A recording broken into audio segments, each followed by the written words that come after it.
नमस्कार, आप देख रहे हैं सी न्यूज़ भारत। मैं हूं आपके साथ उज्जवल सिंह और रुक करेंगे यूपी बुलेटिन का। यूपी बुलेटिन में बात होगी बरेली की, जहां भारतीय स्टेट बैंक द्वारा भव्य लोन मेला आयोजित किया गया। साथ ही बात होगी इटावा की, जहां इटावा पुलिस ने अपराध और साइबर फ्रॉड के खिलाफ चलाए जा रहे अभियान के तहत बड़ी कार्रवाई की।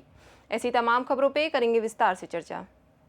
बरेली में भारतीय स्टेट बैंक का भव्य लोन मेला आयोजित किया गया, जिसमें युवाओं और आम जनता को सरकारी योजनाओं का लाभ मिला। क्षेत्रीय कार्यालय में जन जागरूकता अभियान भी चलाया गया, जिसका मुख्य उद्देश्य प्रधानमंत्री की योजनाओं के तहत युवाओं को रोजगार प्रदान करना था।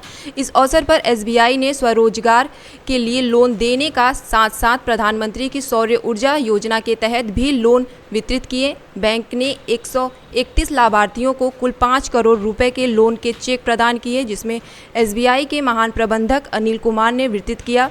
आयोजन में बरेली के DIG अजय कुमार साहानी मुख्य अतिथि रहे। SBI ने 200 वर्षों में चौथा स्थान प्राप्त किया है। देश भर में इसके 53,000 ग्राहक हैं और 23,000 से अधिक शाखाएं कार्यरत हैं।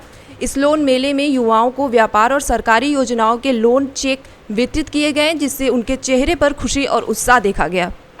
आज जनपद बरेली में लखनऊ से SBI के GM साहब आए हुए हैं, AGM साहब हैं और स्टेट बैंक ऑफ इंडिया की तरफ से जो भी भारत सरकार की और राज्य सरकार की योजनाएं हैं उसके संबंध में लोन मेला लगा हुआ है।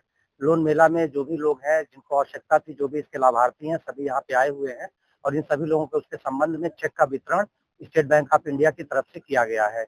इसी कार्यक्रम में हम लोग भी आए हुए हैं और एक बेहतरीन कार्यक्रम ये रहा। इसमें जो भी केंद्र सरकार की, राज्य सरकार की योजनाएं हैं जो स्टेट बैंक ऑफ इंडिया के माध्यम से जन जन तक पहुंच रही हैं, जैसे PM सूर्य घर योजना है, मुख्यमंत्री युवा योजना है, इसके अलावा विश्वकर्मा योजना और अन्य भी सारी योजनाएं हैं, उसके संबंध में लाभार्थियों के यहाँ चेक वितरित किया गया है, जिससे आगे ये उद्यम कर सके, रोजगार करें, आगे बढ़े। और ये लाभार्थी सारे लोग थे, इसी में हम लोग शामिल हुए थे और ये कार्यक्रम यहाँ पर संपन्न हुआ है। ये भारतीय स्टेट बैंक सदा भारत सरकार या राज्य सरकार की जो भी विभिन्न योजनाएं हैं उसमें बढ़ चढ़ कर हिस्सा लेती है। उसी क्रम में हम लोग बरेली अंचल में बहुत जगह ये कार्यक्रम आयोजित किया जा रहा है। आज बरेली शहर में ये कार्यक्रम आयोजित हुआ है। यहाँ विभिन्न सरकारी योजनाओं के लाभार्थियों को आज चेक वितरित किया गया है, ऋण दिया गया है।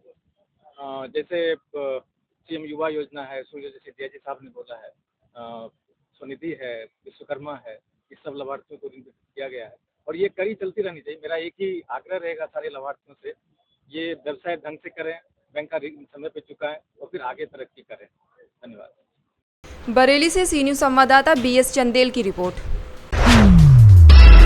इटावा पुलिस ने अपराध और साइबर फ्रॉड के खिलाफ जारी अभियान के तहत अहम कार्रवाई करते हुए रॉकी राणावत की अवैध कमाई से खरीदी गई महिंद्रा कार को कुर्क कर लिया।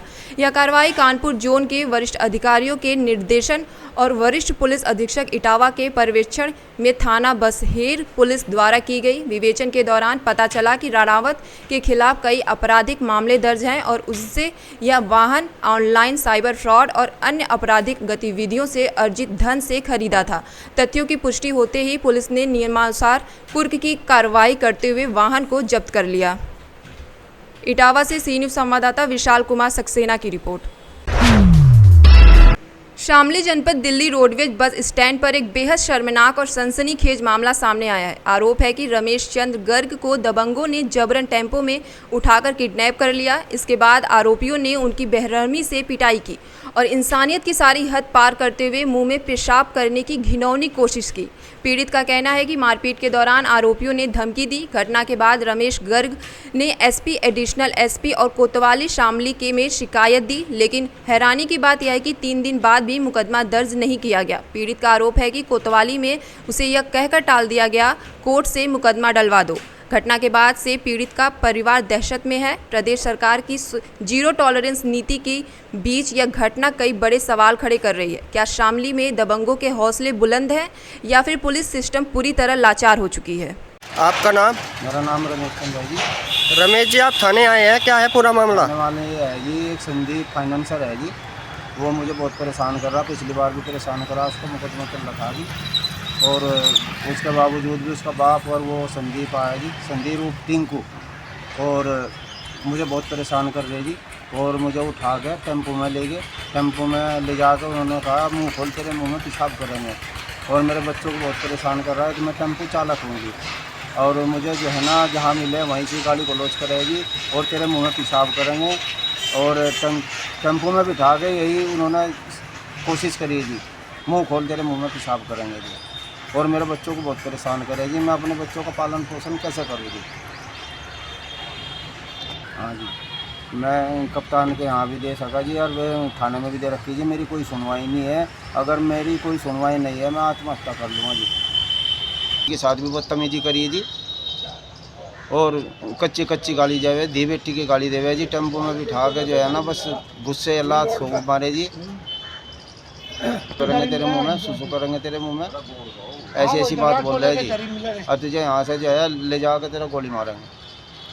आपने कप्तान साहब के यहाँ भी गई जी, वहाँ भी रिपोर्ट दे दीजिए, ऑर्डिनेंस ऑफिस के वहाँ भी गई, थाने में भी दी जी।